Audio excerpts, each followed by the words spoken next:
ನಮಸ್ಕಾರ ಸ್ನೇಹಿತರೆ, ಇನ್ನೊಂದು ವಿಡಿಯೋಗೆ ಸ್ವಾಗತ. ನಾನು ನಿಮ್ಮ MJ ಎಜುಕೇಷನ್ ಕನ್ನಡಗೆ ಸ್ವಾಗತ. ಇವತ್ತು ನಾವು 9ನೇ ತರಗತಿಯ ಸಮಾಜ ವಿಜ್ಞಾನ ಭಾಗ 1ರಲ್ಲಿ ಬರುವಂಥ ಅರ್ಥಶಾಸ್ತ್ರಕ್ಕೆ ಸಂಬಂಧಿಸಿದ ಅಧ್ಯಾಯ 14 ಆರ್ಥಿಕ ರಚನೆ ಪ್ರಶ್ನೋತ್ತರಗಳು, ಅಭ್ಯಾಸದ ಪ್ರಶ್ನೋತ್ತರಗಳು ನೋಡ್ತಾ ಇದ್ದೀವಿ. ಸೊ ಎಲ್ಲೂ ಕೂಡ ವಿಡಿಯೋನ ಸ್ಕಿಪ್ ಮಾಡಬೇಡಿ. ಮತ್ತು ನಮ್ಮ ಚಾನಲ್ ಹೊಸರಾದರೆ ಸಬ್ಸ್ಕ್ರೈಬ್ ಮಾಡ್ಕೊಳ್ಳಿ ಮತ್ತು ಬೆಲ್ ಐಕನನ್ನು ಆಲ್ ಅಂತ ಸೆಲೆಕ್ಟ್ ಮಾಡ್ಕೊಳ್ಳಿ. ಖಾಲಿ ಬಿಟ್ಟ ಸ್ಥಳವನ್ನು ತುಂಬಿರಿ. ರಚನಾತ್ಮಕ ಬದಲಾವಣೆ ಆರ್ಥಿಕ ಚಟುವಟಿಕೆ ಸಂಬಂಧವಾಗಿದೆ. ಪುರಾತನ ಆರ್ಥಿಕತೆಯನ್ನು ಕೃಷಿ ಪ್ರಧಾನವಾಗಿತ್ತು.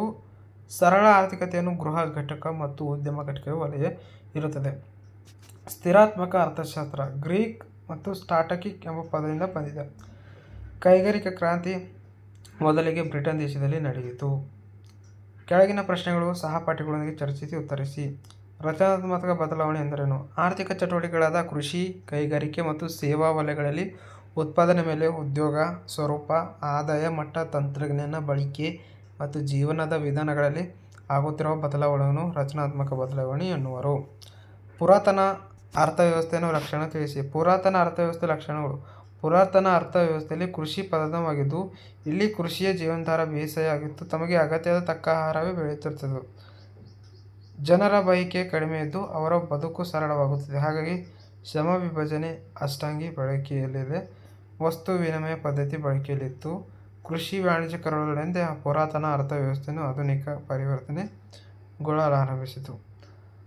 ಬಂಡವಾಳ ವರ್ಗ ಹೇಗೆ ಉದಯವಾಯಿತು? 17 ಮತ್ತು 18ನೇ ಶತಮಾನದಲ್ಲಿ ಬ್ರಿಟನ್ನಲ್ಲಿ ಸಂಭವಿಸಿದ ಕೈಗಾರಿಕಾ ಕ್ರಾಂತಿ ಸಮಾಜದಲ್ಲಿ ಬಂಡವಾಳ ವರ್ಗ ಎಂಬ ಹೊಸ ವರ್ಗದ ಉದಯಕ್ಕೆ ದಾರಿ ಮಾಡಿಕೊಟ್ಟಿದೆ. ಕ್ರಮೇಣ ಇದು ಬೇರೆ ಬೇರೆ ಭಾಗಗಳಿಗೆ ವ್ಯಾಪಿಸಿತು. ಭೂಮಾಲೀಕರಾದ ಉಳಿಮಾನಿಗೆ ಒಡೆಯರು ತಮ್ಮಲ್ಲಿ ಹಣವನ್ನು ಕೈಗಾರಿಕೆ ಬಂಡವಾಳ ಹೂಡಲು ಮುಂದಾಗುವ ಮೂಲಕ ಬಂಡವಾಳ ಉದಯಿಸಿತು. ಆದಾಯ ಮೂಲಗಳು ಯಾವುವು? ಸರಳ ಅರ್ಥವ್ಯವಸ್ಥೆಯಲ್ಲಿ ಆದಾಯ ಮೂಲಗಳು 2 ಮೂಲಗಳಿಗೆ ಲಭ್ಯವಾಗುತ್ತವೆ. ಅವುಗಳೆಂದರೆ ಗೃಹ ಘಟಕ, ಉದ್ಯಮ ಘಟಕ. ಇವು ಪರಸ್ಪರ ವಿನಿಮಯ ಮೂಲಕ ಆದಾಯವನ್ನು ಸೃಷ್ಟಿಸಿದೆ. ಉದ್ಯೋಗದ ಮೂಲಗಳು ಯಾವುವು? ಉದ್ಯೋಗದ ಮೂಲಗಳು ಕೃಷಿ, ಕೈಗಾರಿಕೆ, ಸೇವಾ ವಲಯಗಳು. ಸ್ಥಿರಾತ್ಮಕ ಮತ್ತು ಚಲನಾತ್ಮಕ ವ್ಯವಸ್ಥೆಯನ್ನು ವಿವರಿಸಿ. ಸ್ಥಿರಾತ್ಮಕ ಮತ್ತು ಚಲನಾತ್ಮಕ. ಸ್ಥಿರಾತ್ಮಕ ಎಂಬುದು ಪದವು ಗ್ರೀಕ್ ಸ್ಟ್ಯಾಟಿಕ್ ಎಂಬ ಪದದಿಂದ ಬಂದಿದೆ. ಚಲನಾತ್ಮಕ ಎಂಬ ಪದವು ಗ್ರೀಕ್ನ ಎಂಬ ಪದದಿಂದ ಬಂದಿದೆ. ಸ್ಟ್ಯಾಟಿಕ್ ಎಂದರೆ ಸ್ಥಿರವಾಗಿದ್ದು ನಿಲುವು ಎಂದರ್ಥ. ಇದರ ಅರ್ಥ ಶಕ್ತಿಶಾಲಿಯಾಗಿದೆ. ಬದಲಾವಣೆ ಇಲ್ಲ, ನಿರಂತರ ಬದಲಾವಣೆ ಸೂಚಿಸುತ್ತದೆ. ಅರ್ಥಶಾಸ್ತ್ರದಲ್ಲಿ ಇದು ಯಾವುದೇ ಬದಲಾವಣೆಗೆ ಇಲ್ಲ, ಸನ್ನಿವೇಶವನ್ನು ಸೂಚಿಸುತ್ತದೆ. ಚಲನಾತ್ಮಕ ಅರ್ಥಶಾಸ್ತ್ರವು ಅರ್ಥವ್ಯವಸ್ಥೆಯಲ್ಲಿನ ಬದಲಾವಣೆ ಅಧ್ಯಯನ ಸೂಚಿಸುತ್ತದೆ.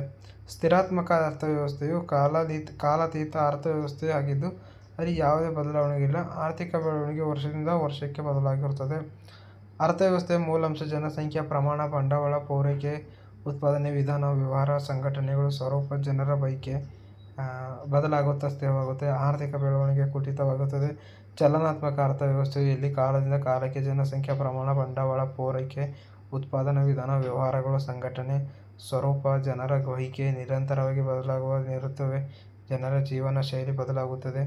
ಸ್ನೇಹಿತರೆ, ಇದಾಗಿತ್ತು ಇವತ್ತಿನ ಈ ಅಭ್ಯಾಸದ ಪ್ರಶ್ನೋತ್ತರಗಳು. ಇವತ್ತಿನ ವಿಡಿಯೋನ ಇಷ್ಟವಾದರೆ ಲೈಕ್ ಮಾಡಿ.